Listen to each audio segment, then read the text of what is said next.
It was supposed to be just another Friday night. My friend Matt was throwing one of his famous parties.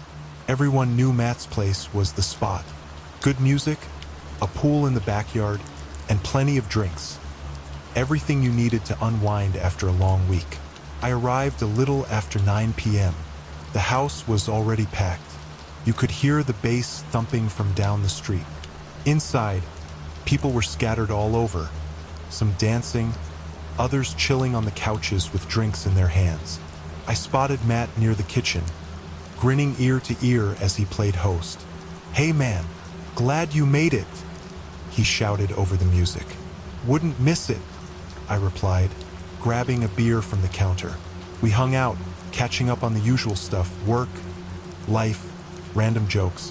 As the night wore on, more and more people showed up. It was a good time, just like always. But then something changed. Around 11 p.m., Matt's neighbor, Mrs. Larson, stormed in. Now, Mrs. Larson was known for being a bit of a busybody, always complaining about something. But this time, she looked more panicked than usual. "Matt," she called out, her voice trembling. "Have you seen my daughter?" Everyone turned to look at her.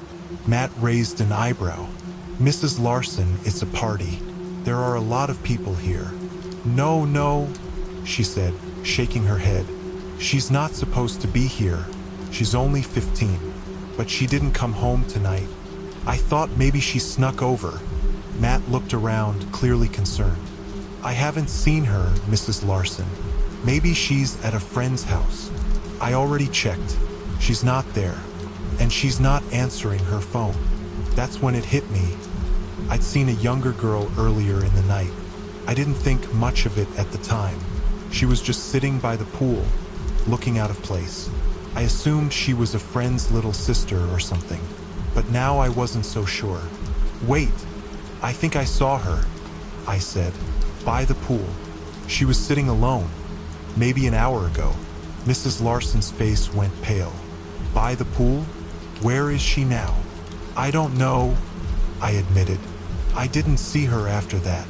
A few of us went out to the backyard to look for her. The pool area was empty now, just a few cups floating in the water. We searched the yard, calling her name, but there was no sign of her. "Are you sure it was her?" Matt asked me, worry creeping into his voice. "I think so. She had dark hair, wearing a hoodie. I didn't get a good look at her face, though." Mrs. Larson was nearly in tears at this point. "We need to find her. What if something happened?" Matt tried to calm her down. "We'll find her, Mrs. Larson. Maybe she's just hiding somewhere, playing a prank." But as we searched the house, that feeling in my gut grew stronger. Something wasn't right. We checked every room, even the bathrooms and closets, but she was nowhere to be found. Finally, someone suggested checking the side of the house, where it was darker and out of sight. We grabbed some flashlights and headed over. As we turned the corner, the beam of my flashlight caught something small and shiny on the ground. It was a phone. Mrs. Larson rushed over, recognizing it immediately. "It's hers," she cried, picking it up. "This is Anna's phone." I felt a chill run down my spine. If her phone was here, where was she? Then we saw it. A few feet away, there was a small trail of blood leading to the gate that opened to the back alley. It wasn't much, but it was enough to make my stomach drop. "Oh my God," Matt whispered. We followed the trail, our hearts pounding. It led us through the gate and into the alley. The further we went, the stronger the metallic smell of blood became. And then, there she was, Anna, lying on the ground, her hoodie stained with blood. Mrs. Larson let out a scream, rushing to her daughter's side. Anna was unconscious but alive. We quickly called 911, and within minutes, the sound of sirens filled the night air. Later, we found out she had been attacked by someone who had sneaked into the party. They hit her on the head and tried to drag her away, but she must have fought back, and they left her there in the alley. The police never caught the guy, despite their best efforts. The party ended in chaos, and it was the last one Matt ever threw. No one wanted to talk about what happened, but we all knew it could have been any of us out there in that alley. That night changed us, made us realize how quickly a fun night could turn into a nightmare. And now, every time I pass by Matt's old place, I can't help but remember the party we'll never forget. It was the last Saturday of summer, and everyone was talking about Jake's party. He had the biggest house on the block, a sprawling place with a huge backyard and a pool. It was the perfect spot for one final blowout before school started again. I wasn't sure about going, but my friends insisted. Come on, man, you can't miss this one. So I agreed. When I got there, the place was already packed. Music thumped so loud you could feel it in your chest, and the smell of barbecue wafted through the air. Jake was at the grill, flipping burgers and laughing like he didn't have a care in the world. I grabbed a drink and tried to blend in, but something about the whole scene made me uneasy.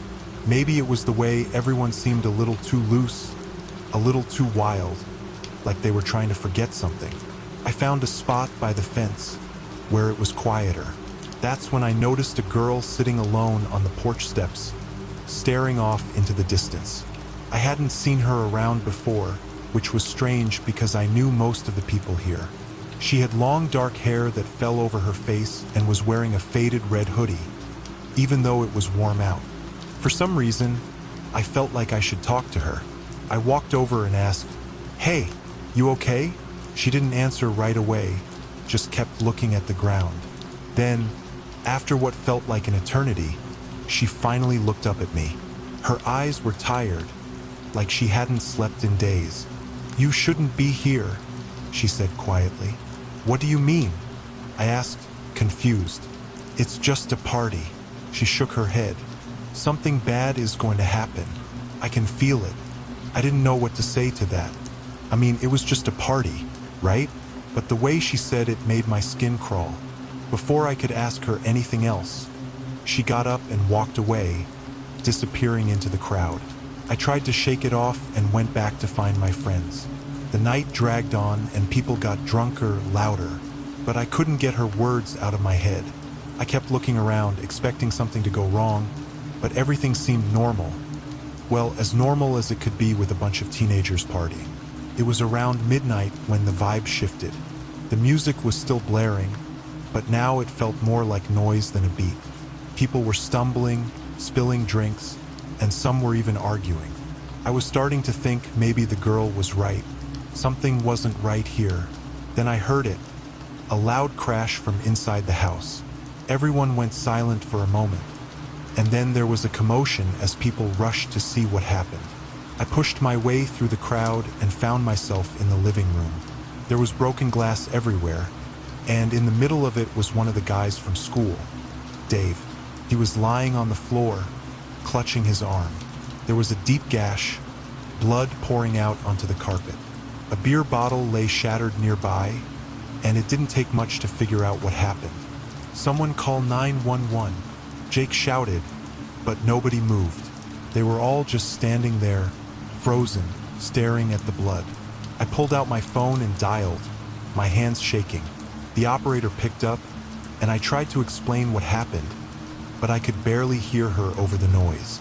I had to step outside, where it was quieter, to finish the call. By the time I got back in, someone had wrapped Dave's arm with a towel, but it was already soaked through. His face was pale, and he was barely conscious. The girl's warning echoed in my head. Something bad is going to happen. The paramedics arrived soon after, and they took Dave away. The party was over. People started leaving in a hurry, like they couldn't get out fast enough. I stuck around for a bit, helping Jake clean up. He was shaken, trying to joke about how it wasn't that bad. But we both knew better. As I left, I saw the girl again, standing at the end of the driveway.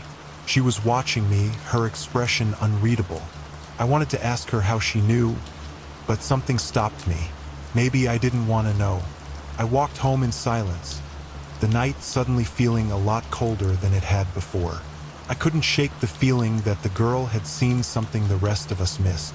And as much as I tried to tell myself it was just a freak accident, I couldn't help but feel that somehow It was just the beginning of something worse. It was supposed to be a night to remember. Emily, Jake, Sarah, and I had been planning it for weeks. Sarah's parents were out of town, and their house was perfect. Big, with a pool, and far enough from the neighbors that no one would complain about the noise. We stocked up on drinks, ordered way too much pizza, and sent out invites to just our close group of friends. It was going to be the party of the summer. The night started like any other party. People arrived in pairs, the music got louder, and soon the house was filled with laughter and the smell of pizza. I remember feeling a bit uneasy, but I chalked it up to excitement and maybe a bit of the cheap beer I had downed too quickly. As the night went on, more people arrived, and the house got crowded. The pool area was packed, and the living room was a mess of empty cups and people dancing. It was perfect, just how we imagined it. But then things started to get weird. Around midnight, I noticed a guy I didn't recognize. He was tall, dressed in all black, and just standing by the back door, watching everyone. I asked Sarah if she knew him, but she shrugged. "Maybe one of Jake's friends?" she said. I didn't think much of it, but something about him bothered me. He wasn't drinking or talking to anyone, just staring. An hour later, I noticed he was still there, in the same spot, watching. I nudged Jake and pointed him out. Jake frowned. "No idea who that is," he said. We both decided to keep an eye on him, but with everything going on, it was easy to get distracted. Around 1 a.m., I needed a break from the noise, so I went upstairs to Sarah's room. It was a mess, but it was quiet. I flopped down on the bed and checked my phone. Just then, I heard the door creak open. I looked up, expecting to see Sarah, but it was that guy, the one in black. My heart jumped into my throat. Can I help you?" I asked, trying to sound casual, but my voice shook. He didn't say anything, just stood there, staring at me with this cold, blank expression. I stood up, my hands shaking. "Dude, this is a private room," I said, more firmly this time. "You need to leave." He finally spoke, his voice low and calm. "Where's Sarah?" "Downstairs," I said, not sure if I should be scared or just annoyed. "Why do you want to know?" But he didn't answer. Instead, he just turned around and walked out. I stood there for a moment, trying to make sense of what just happened. Something about him felt off, like he didn't belong there. I rushed downstairs to find Sarah, pushing through the crowd in the living room. She was by the kitchen, talking to a couple of friends. Pulled her aside. "That guy, he was in your room," I said, trying to keep my voice down. Sarah looked confused. "Who?" "The guy in black, the one by the door."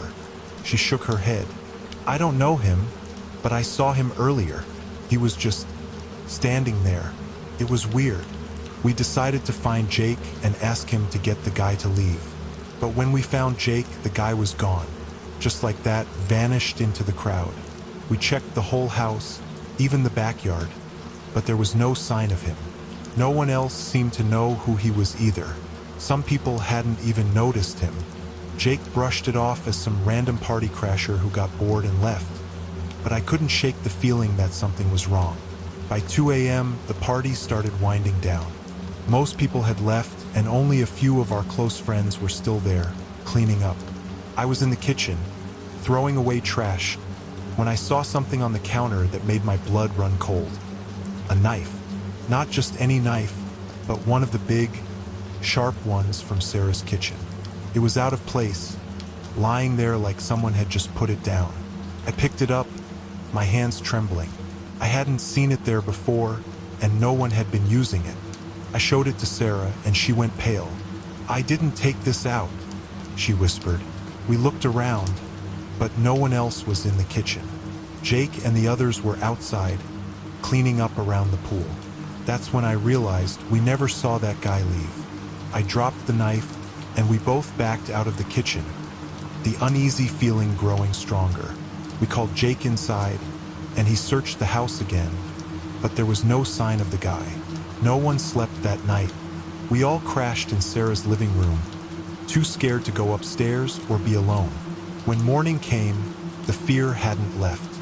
We didn't talk about it much after that, but we all knew we hadn't imagined it. That guy was real, and he was in Sarah's house. He could have done anything, and we would never have known.